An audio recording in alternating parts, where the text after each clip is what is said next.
আরে আপনার কি ট্যাটু লাগবে নাকি? বলবেন তো, আমি আছি তো। আরে মেলায় ফেলায় গিয়ে ঘুরে ঘুরে তো আপনি কত ট্যাটুই দেখেছেন, কিন্তু সেসব ট্যাটু তো ফেড হয়ে যাচ্ছে ভাই। দামটা যদিও রিজনেবল প্রাইসে পাওয়া যাচ্ছে, তারপরেও কিন্তু কালিটা ঠিকঠাক থাকছে না। তারপরে কিছুদিন পরে সবুজ সবুজ কালার চলে আসছে। আরে ওসব টেনশন নেওয়ার কোনো দরকার নেই। নেতাজি মেট্রো স্টেশন থেকে জাস্ট পায়ে হেঁটে 2 মিনিটের রাস্তা, চলে আসবেন এই দাদার কাছে। ঠিকানা ফোন নাম্বার পরে দিচ্ছি, আগে কাজটা দেখুন ভাই। এখানে এমন কেউ নেই যে ট্যাটু করতে আসে না। ফিল্ম স্টার থেকে শুরু করে বিভিন্ন সেলিব্রিটিরা পর্যন্ত ট্যাটু করে গেছে এনার কাছ থেকে। বর্তমানে আমি একটা দিদিকে নিয়ে এসেছি এবং দিদি একটি তার পায়ে ট্যাটু করতে চায়, এবং বড় সাইজের ট্যাটুটা হওয়ার কারণে দাদা কিন্তু বহুতক্ষণ ধরে মনোযোগ দিয়ে কিন্তু ট্যাটুটা প্রথমে পর্যবেক্ষণ করলো, তারপরেই কিন্তু কাজটা স্টার্ট হবে। দেখো ভাই, মেলার ট্যাটু করলে পারে তো কম দামে পাবেই, কারণ সেখানে ভাই নিডল চেঞ্জ করা হয় না, কি মেশিন দিয়ে করছে কি দিয়ে করছে কিছুই জানা যায় না। আর র্যাপিং ট্যাপিং এর কথা তো সেরেই দাও, কিন্তু এখানে দেখো স্টুডিও বলে একটা কথা, সেখানে হাইজেনিক বলেও একটা কথা আছে। তো হাইজেনিক মেনটেন করতে গেলে পারে প্রত্যেকটা জায়গায় কিন্তু র্যাপিং করতে হয় প্রপারলি, এবং র্যাপিং করার পরে প্রত্যেকটা জিনিস কিন্তু পরিষ্কার পরিচ্ছন্ন রাখতে হয় এবং হাইজেনিক মেনটেন করে তারপরে কিন্তু ট্যাটুটা করতে হয়। এমনকি যে টেবিলে বসে ট্যাটুটা করছে সেই টেবিলটাও কিন্তু ভালোভাবে র্যাপিং করাটা কিন্তু অত্যন্ত জরুরি। এই জিনিসগুলো কিন্তু যারা জানে তারা কিন্তু জানে, আর যারা জানে না তাদেরকে কিন্তু ধোকা দিয়ে ভাই বানিয়ে দেয় মেলার ট্যাটুর মতো ট্যাটু।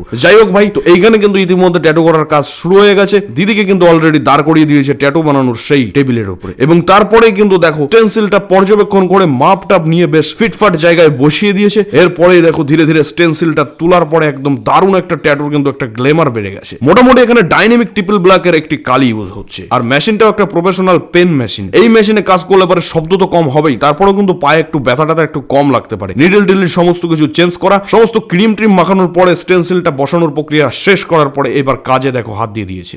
মোটামুটি ট্যাটুর সাইজটা কিন্তু বড়, এই কারণেই কিন্তু আমাকে অনেকটা ওয়েট করতে হয়েছে। যাই হোক, দিদি এখানে কিন্তু রীতিমতো মাঝে মাঝে স্ন্যাক্স এবং কোল্ড ড্রিঙ্কস এর সুব্যবস্থা এখানে পেয়েছে, এবং তারা কিন্তু সুন্দরভাবে কিন্তু নিখুঁতভাবে কিন্তু কাজটাও কিন্তু পারদর্শীর সঙ্গে কিন্তু করছে। মাঝে মাঝে রেস্ট দেওয়া হচ্ছে, সেই রেস্টের সাথে কিছু কিছু স্ন্যাক্স আইটেম এবং বিভিন্ন ধরনের ড্রিঙ্কস ফ্রিঙ্কস দিয়ে কিন্তু ক্লায়েন্টকে একদম মনোরঞ্জন করা হচ্ছে। যাই হোক, আমার মুখের কথায় তোমাকে বিশ্বাস করতে হবে না ভাই, কাজ আমি তোমাকে দেখাচ্ছি তো। ভিডিওটা একটু ধৈর্য সহকারে দেখো, আশা করি তোমার সময়টা ব্যর্থ যাবে না। ভিডিওটা একটু দেখলে পরে তোমার এমন কোনো সময় ব্যয় হবে না। যাই হোক, গোটা 3 থেকে 2 মিনিটের মধ্যে ভিডিওটি আমি কমপ্লিট করে দেবো, এবং তোমরা কাজটি কিন্তু সুন্দরভাবে কিন্তু সামনাসামনি দেখতে পারবে। যদি কেউ আপনাকে বলে যে না ভাই এখানে ট্যাটু করতে আসো, এখানে সমস্ত কিছু ঠিকঠাক ভাবে দেওয়া হয়, ভাই আমি বলবো আগে নিজে দেখে নাও, তারপরে দেখে শুনে তারপরে সেখানে যাও নিজ দায়িত্বে। মোটামুটি দীর্ঘ 2 থেকে 3 ঘন্টা প্রতীক্ষা করার পরেই তারপরে কিন্তু আমরা এই রেজাল্টটা দেখতে পারবো। লাইন আপের কাজ বর্তমানে কিন্তু চলছে, এবং দাদা কিন্তু অত্যন্ত ধৈর্য সহকারে কিন্তু এসিটা অন করে দিয়ে শীতল একটি ওয়েদার কিন্তু ভেতরে তৈরি করেছে, যাতে ক্লায়েন্টের এবং যে ট্যাটু আর্টিস্ট তাদের যাতে কোনো রকম ঘাম না হয়। তোমাদেরকে ফাইনাল রেজাল্ট আমি দেখাচ্ছি